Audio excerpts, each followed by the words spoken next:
All right, solve each inequality or equation. Okay, so here we're going to exponentiate with a 4. So x is equal to 4 to the 3 halves. The 4 to the 3 halves has the denominator 2, so that's a square root of 4, which is 2 to the third power. 2 to the third is 8. Here I'm going to exponentiate with a 2. So x squared minus 18 is equal to negative 3x. I'm going to bring that 3x over so I can try to factor. X plus 6 and x minus 3 equals 0. So we get that x is negative 6 and we get that x is positive 3. We're going to test our answers since it's a log equation. The first one I didn't check, but it was fine. When I throw in negative 6 and square to get 36 minus 18, that's positive. That's good. Negative 3 times negative 6 is positive 18. That's good. So negative 6 works. What about 3? 3 squared is 9. 9 minus 18 is a negative 9. Oh, 3 is actually extraneous. So negative 6 is the only one that worked. Number 17, we're going to exponentiate with a 2.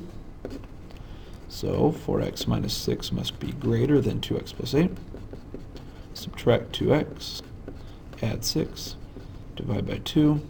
X is greater than 7. I should think about my domain restrictions here. 4x minus 6 had to be greater than 0. So 4x was greater than 6. So x is greater than 6 fourths, so our 3 halves. The second one, 2x plus 8, had to be greater than 0, so 2x had to be greater than negative 8, so x had to be greater than negative 4. And we said that x is greater than 7. If x is greater than 7, it satisfies both of those, so there was no domain issue there. Number 15, I've got to condense those logs together. I have to multiply x and x minus 4. Don't forget to distribute.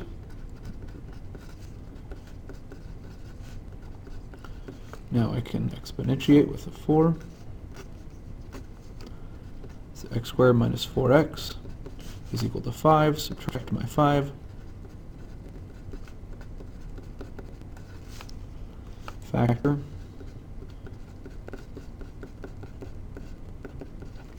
So x equals 5 and x equals negative 1. Check your, plug it in. 5 works there, those logs are positive. Plug negative 1 in. Log base 4 of negative 1, you cannot have a log of a negative number, so I have to throw that out. So 5 works. And that's all. 16, I've got to condense again. Since this is a base of 10, I don't even need to write my 10. So I've got z squared plus 9z. And then I can exponentiate with my 10. Since there's a base of 10, that cancels out on the left side, but it does not cancel on the right side. So I actually have 10 to the first, which is 10. Subtract it over. So we can try to factor z plus 10, z minus 1. So z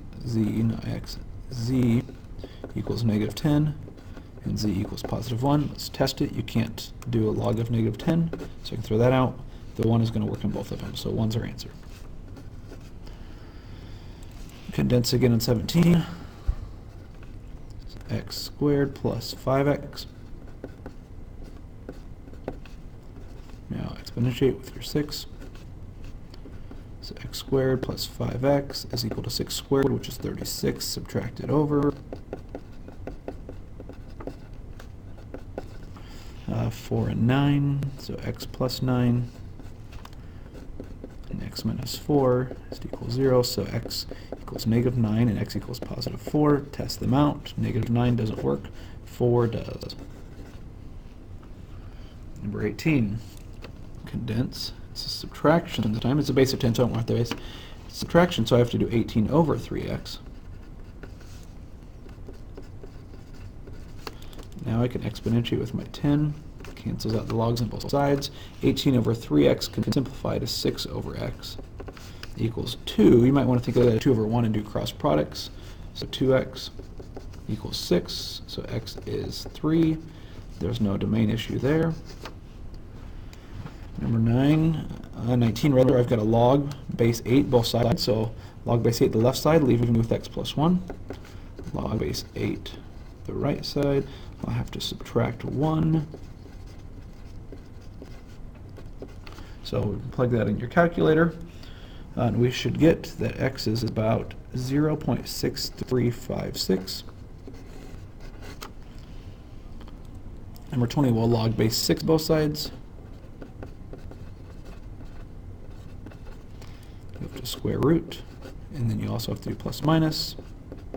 Plug that in your calculator, and we should get about plus minus 1.3637. Number 21, I'm going to log base 3 both sides. Divide by 4. So x is less than or equal to, plug that in a calculator, we get 0.9732. So now I've got to add 11 to both sides, divide by 4, ln both sides, so I have ln of 7, which is about 1.9459. Number 23, I've got to add 5 to both sides, divide by 3, ln both sides, then we divide by 2, so we get about negative 0.5493.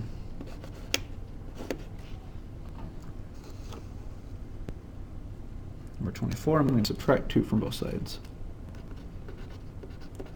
ln both sides. So x is greater than 1.9459. Number 25, I'm exponentiating with an e. So 2x equals e to the 6th. I've got to divide by 2. So we get that x is about 201.7144. Here I'm going to exponentiate with an e. So x plus 3 is equal to e to the 6th. And then I'm going to subtract my 3. So I get that x is about 400.4288. Number 27, we want to have 5,000 at the end. We're trying to figure out what we're depositing, so I don't know my initial amount or my principal. 1 plus 0.03, it's compounded monthly, so we're divided by 12. We get interest 12 times a year for 2 years, that's at 24. So if I want p by itself, I have to divide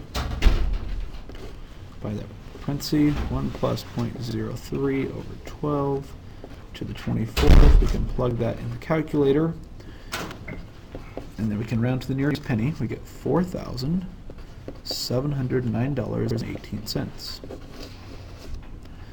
Number 28, you deposit $350. We want to know how much we have at the end.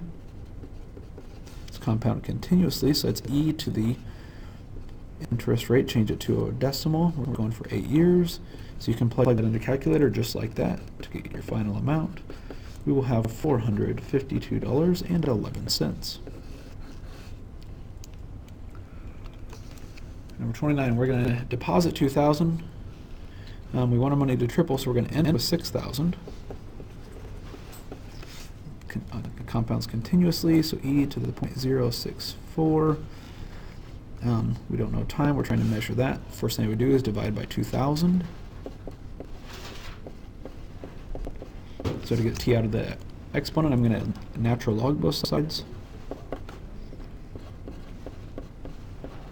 So I'll do divide by 0.064. So type that in the calculator.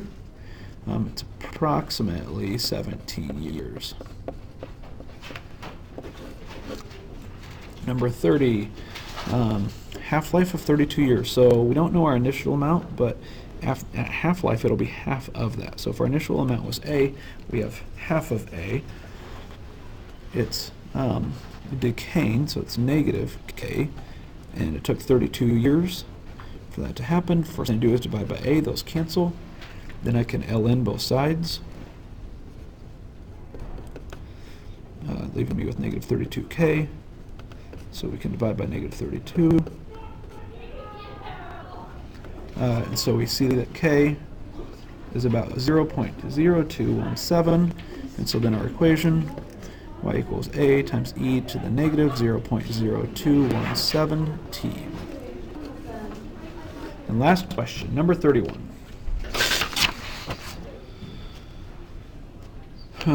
We want to get to 675.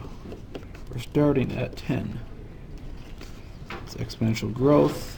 K value 0.728.